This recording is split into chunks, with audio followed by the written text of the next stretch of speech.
That performance today and the result for your team? The result is really bad. The performance was a little bit better than the last games. I think we control better the game, the momentum of how to attack, when to attack. We control quite well transitions from Crystal Palace, but you know that they will have some situations because they are expecting to win that ball for transitions. We create some chances. We suffered 2 goals that we can avoid. Danger from Licha was hard on the team, so I think we play better than some games, but the result now you don't taste nothing good in this moment, but we are going to use for the next game. Obviously not the result you wanted, but also a situation with Lisandro there which was awful to watch sort of from the outside looking in. How is he, and is there any sort of update on him? I think we are going to see in the next days, but I think it's a serious situation. It's really hard on us. He's not just a great player, but he's a strong character in the dressing room, and specifically in this moment he's hard on us, but now it's time for us, all of us, to help Licha like he helps us every day. Seemed to shake everybody up as well, because he's not the kind of person who would react like that and be as upset as he was. He felt it, and when you are a player, you know that when he's serious. Let's hope for better days for him. We are here, like I said, to help him in this difficult moment. We wish him well. In another way today, you tried something with Kobbie Mainoo as a more forward-thinking player in that sort of front position. Why was that, and what did you make of how it worked? We had some games without a lot of connections, with difficulty to transport the game for the last third, to stay more in the half of the opponent, and I think we did it today. We create some chances. Kobbie gave us connections to bring the ball. We had more time to think the plays, because it was hard for them to find the players to press. So was in that, I think that idea worked in that moment. But when we don't win the game, like I said, we don't have any taste of good things. We'll have it tomorrow. Clear frustration from the fans as well at full time, but how do you inject the positivity now into the games ahead and get the players playing the way you want to play? It's quite normal for the fans to feel that way. It's a really hard season for the fans. The only thing that I know all to help is to focus on the next game and know that football can change in certain moments. We had a momentum before this game, then now we go a little bit down again. I will do the same thing, is prepare the next game, work on the way that we have been working on our idea, and move forward. Better days will come. Ruben, thank you. But we do start with Manchester United, who've lost yet again at Old Trafford, beaten 2-0 by Crystal Palace this afternoon. Jean-Philippe Mateta with both of these goals. Jay Bothroyd watched the action from Old Trafford. So it's Liverpool, Tottenham, Nottingham Forest, Bournemouth, Newcastle, Brighton, and now Crystal Palace have all won at Old Trafford in the Premier League this season. How would you assess Manchester United's performance this time around? I think the overall performance was actually good until they got to the final third. They started off really well, they got into good areas, but they just don't have that cutting edge. They need a striker, they're desperate for a striker, and they played Mainoo there today as a false 9. It worked for about 10 minutes, but then Crystal Palace sorted it out. They had Lerma and Hughes in there, cutting out them passing lanes, which obviously nullified his threat. Again, they were doubling up on Diallo, their danger man. Fernandes didn't really have a say in the game. Fair play to Crystal Palace. They were organised, determined, patient, but then they broke really fast. Sarr was a problem all day, and Mateta got 2 goals. Again, handful, but a very, very good player. The decision to play Kobbie Mainoo then as a false 9, to not start with either Højlund or Xerxes, which I think is the first time that Ruben Amorim has chosen to do that. Do you get the sense that he is still searching for his best 11, still searching for the best solution for this season for Manchester United? 100%. I said, before the game even started, I feel like all of these players are on trial. The only players that I see in this squad at the moment that he actually likes and relies on is Amad Diallo, Bruno Fernandes and Ugarte. They're the only players that he looks at, in my opinion, and says, these players I want in my future squad. He said in the beginning it's going to be painful. It's not going to be nice. I'm trying out players in new positions. Mainu again, he's never played, I don't know, but he's never played as a striker, definitely in his professional career, and then he's playing there today. He's done his best, but he's just not. He don't have that striker's instinct to be in there when the ball's coming across the box to get those tap-ins. Obviously, Man United need that desperately. They've got another injury. Martinez, it looks like a really bad one. He came off the pitch crying. There's just so much. It's funny because I say there's so much good in today's game, but then there's a lot of bad as well. And the bad is they've had 67% possession. They've had 18 shots. They've had 2 shots on target, 11 corners. You would expect with those kind of numbers, there should be goals. And there just wasn't. There's just no cutting edge. And then when you look at Crystal Palace, they're the opposite. Well drilled. They were happy for Man United to have the ball, but then they broke and they was clinical. Well, I mean, that's the irony, isn't it, that we're talking about Manchester United lacking a focal point and a recognised number 9. There's a guy on the other side who scored twice today, taking his tally to the season to 10 in Jean-Philippe Mateta, who would be, and I'm not trying to sell him to Manchester United, but that sort of player, with the record he's had, particularly since Oliver Glasner came in at Crystal Palace, is exceptional, isn't it? Yeah, I was saying before the game started, I spoke to Mark Bright, who works at Crystal Palace, and he said that Mateta is one of their most important players, I think, alongside Eze. But the way Crystal Palace play, they need someone like that up front. Gets hold of the ball. He can run in behind as well. He's a very good finisher. And today, he showed all his attributes. They had Sarr again, who's, running in behind. He runs off Mateta really well. And then Eze come on to do the same thing right at the end there. But ultimately, Crystal Palace are a well-drilled side. They know what they're good at. They know they're not going to outplay other teams, especially the likes of Man United, Arsenal, Chelsea's. But they're difficult to break down. And then they're clinical on the break. What do Manchester United do then, and aware that they've only got about 33 hours to do anything, but do you just, if you're Ruben Amorim, do you continue this carousel of trying different things, whether it's Kobbie Mainoo in that position, whether it's one of your 2 recognised centre-forwards every week? You could play potentially Bruno Fernandes as a false 9 if you wanted to, or are you now going to this whole swathe of people that are looking after football operations at Manchester United and saying, I need someone else before tomorrow? Not too long ago, they got Odion Ighalo on a loan for the second half of the season. Something like that do Manchester United need now? I don't think Man United are in any danger of going down. I think now to sign a player, I think unless it's someone they really want, I don't think they should even spend that money. I think they should wait until the summer.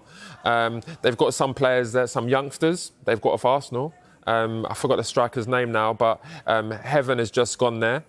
Maybe try some of them young players out, some of the players in the academy. Because right now, there's a lot of players there that he is not interested in. There's a lot of players now that they don't look like they can even play in that formation, being a 3-4-3. Again, the only ones that look like a dead-on certainty, Diallo, Bruno Fernandes, Ugarte, and then Euro, who they just signed. Apart from that, everyone's on trial there. I don't see any cutting edge going forward. Like, even at the end there, they're playing good football, they're keeping the possession.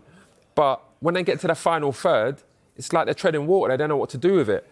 But again, Amorim, I think now will be looking at players that he could potentially get in the summer and start talking to the ownership and the sporting director, whoever it may be, to get players out. Start looking for possible destinations for the players that he don't fancy. We will talk more about Manchester United and Crystal Palace in just a moment as well. But let's hear from the match winner. Jean-Philippe Mateta is with Ian Irving. 2 goals for 3 points at Old Trafford. How are you feeling? Feeling fantastic. Feeling very good. We won this 3 points. We gave 3 points last week, and we work hard for those 3 points, and I'm very happy. What was the plan today? Because as a team, there was a real calmness and composure about your whole performance after working out the change that United made at the start. Say again. I said there was a calmness and a composure to your play. Yeah. What was the plan for Palace today? Yeah, we know how they play with the new manager. We work on it on the video on the week, and we stick on the plan. And playing against United for Palace at the moment, it seems to be always a positive experience. Did you have that confidence coming here this afternoon? Yeah. Today we just stick on the plan, listen to the gaffer, and work hard, and I think we deserve this win. and 6 goals in 5 Premier League games for you. What do you put this run of form down to? I just put my head down and keep working hard. And I think when you work hard, sometimes you you have the reward. You did today, yeah. Congratulations. Thank you. Thank you, Pascal. Thank you. He's like I said, an incredible record since Oliver Glasner got there, and it seems that maybe just after taking a bit of time to get going this season, Palace dealing with the loss of Michael Olise. We forget that Adam Wharton was back in the squad for the first time since October today. They are comfortably, as a lot of people expected them to, moving away from that bottom 3. Yeah, I don't think anyone thought that Crystal Palace would be in danger of going down this year because they still have quality players. You know, Gay, Mitchell played really well today. Wharton, like you said, in the England squad, Eze, and then Mateta is scoring goals.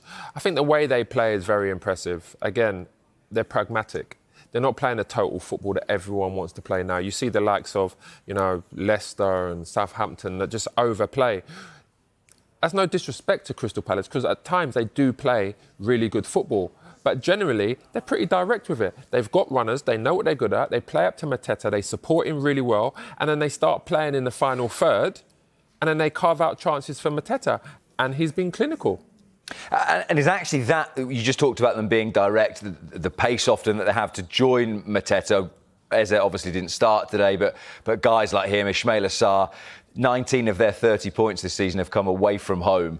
Does that sort of style lend itself to playing on the counter-attack a little bit? Yeah, we spoke about it before the game. You know, I look at Crystal Palace and teams like Everton. You know, you look at Forest now. Similar to kind of teams. At the moment, Forest are doing fantastically well. They've got the likes of Wood scoring goals, Gibbs White, they're playing really well, Elanga playing really well. But you look at Crystal Palace, they're not far away from that because they play in the same kind of way, pragmatic, difficult to break down. They're not going out there saying, OK, we want to play total football. We want to, you know, look beautiful, trying to get points. And when we don't, you know, that's the philosophy I'm sticking by. They're going out there and say, we want to get points. That's all we care about. And again, that's no disrespect to the way they play football. That is their style. Other than Man City, they have their style. Them teams that I mentioned there, particularly Crystal Palace, who I've just watched, they're very much like that. But then they've got players up top that are clinical. Man United, they've had like I said, 67% possession. They've got no one up top that is clinical like Crystal Palace have been today. Yes, they've got the brilliance of Diallo and Fernandes, but apart from that, you've got Xerxes who come on today, nothing. Hoyland, nothing. Mainu, I'm not going to be critical of Mainu because he wasn't playing in his position. He was playing as a false 9. He's never played there before. Garnacho, early on in the game, he was putting good balls in the box. But again, there's no one there to put the ball in the back of the net. And when you can't do that, you're not going to win games. So you were saying there about Crystal Palace and they have a style of play which they have worked to and is effective. Are you saying that Manchester United are sort of getting to a certain style of play, but they just don't have the weaponry to finish things off? Yeah, that's exactly what I'm saying. There is progress to an extent. Yeah, I mean, I've seen progress today. I said, you know, Man United started off really well. They was keeping the ball. They was keeping the ball all around the Crystal Palace's box, probing, and it was good. They got into good, dangerous areas. But again, they didn't have the cutting edge. They're playing in a formation that they're not used to. A lot of those players in that squad don't really suit Amorim's formation, what he wants. As in, you know, Garnacho's not really the number 10, but he can do a job. Like he starts there and ends up out wide, which I'm sure that Amorim's, you know, he's okay with. But you don't have a striker that's going to run in behind, that's going to hold the ball up, that can beat a player, that can score goals like he had at Sporting with Gyökeres. I don't think he doesn't really fancy Casemiro. Eriksen's not going to go and close down players. Yes, he's got Ugarte, who he trusts. He had before. Mainu, again, he played in an unfamiliar role today. But there's a lot of... He's trying out a lot of players in a lot of different positions, and it's just not working at the moment. But he did say it's going to be painful. He did not want to go to Man United when he did. He wanted to wait until the summer, and he himself admitted that. And when you go in the summer, you've got time to work with players. You've got time to bring players in. You've got time to get rid of players. I think it would be a big mistake now, unless someone is available that they actually want, that he's actually said, I want in the summer. There's no point in spending money now because Man United are not going to get relegated and they're not going to be in the Champions League places. Well, this is the point then about the Champions League places and what Manchester United and Ruben Amorim do with the season now. And you're looking at Man City with 41, Newcastle 41, Chelsea 40, Bournemouth 40 as well, and Manchester United down with 29 points. So you'd say that's gone. Do you now put all of your eggs in winning the Europa League and then getting into the Champions League that way? Yeah, I'll definitely go with that. You know, try and win Europa League. You've still got top players there. You've still got top players there that can win football matches if they apply themselves, if they believe in it. There's some players there that, I mean, today I look at that game and Xerxes comes on. He ambles on the pitch. Højlund, very much the same. It looks like the body language. They're at Man United Football Club. Everyone wants to play for Man United. They're one of the biggest clubs in the world, and they just come onto the pitch like, OK then. They don't sprint onto the pitch with any urgency like, OK, I'm playing for my future at this club. And it's a shame to see that. And, I mean, Amorim says it himself. There's a lot of players there that are not working hard enough. There's a lot of players here. He put an extra coach on the bench. An extra coach on the bench instead of a player, because he said, if they're not working hard, I'm not going to put them on the bench. It's crazy what's happening there right now. There's a lot of, indecisions going on there in the background, I'm sure, as well. But I feel for the fans, because the fans are going there and supporting the team. And then you see, like, again, I don't really like to, pick people out, but you see, like, Xerxes today, fans will be looking at that saying, look at him, he's just ambled on the pitch. And actually, I mean, the biggest frustration about that is that you look back to the summer and think, why did you persist with a manager that you clearly thought for the long term? Because whether that was entirely Erik ten Hag signing, but you feel like someone like Joshua Xerxes, someone he had a hand in, and therefore there is wasted recruitment, which now Ruben Amorim is having to deal with and will have to deal with further in the summer. Yeah, I mean, Ten Hag got rewarded for winning. That's what he got rewarded for. For the FA Cup, the FA Cup, sorry. Yeah, he got rewarded for that. There's no other reason why he would get a new deal. There's no other reason why he would go into the next season, because he was getting criticism last season. Again, I don't even understand why they gave Ten Hag a new deal, because they was talking about sacking him during the season. Yes, he won the FA Cup, which is good. It's silverware. But ultimately, they didn't fancy him long term. They should have brought Amorim in then, because that's the manager that they highlighted, and then he would have had time to build his squad. He's got players there that he don't like. That's clear to see. Well, he's looking to continue his team's recent record at Old Trafford, 3 wins in the last 5 visits. Prior to kick-off, a couple of young new faces have been unveiled at Old Trafford. A little bit of business done in the transfer window for Ruben Amorim. And from Arsenal there, you can recognise a player that Righty knows well. Mr. Heaven, the 18-year-old. Yeah. And Patrick Dorgu, the Denmark international they've signed from Lecce. He's 20, Heaven is 18. And 2 for the now and the future, you would say. Absolutely, yeah. Dorgu probably a little bit of the now. Heaven certainly for the future. They've needed a left-sided player for some time now. Obviously, Luke Shaw, you can't really rely on him to stay fit.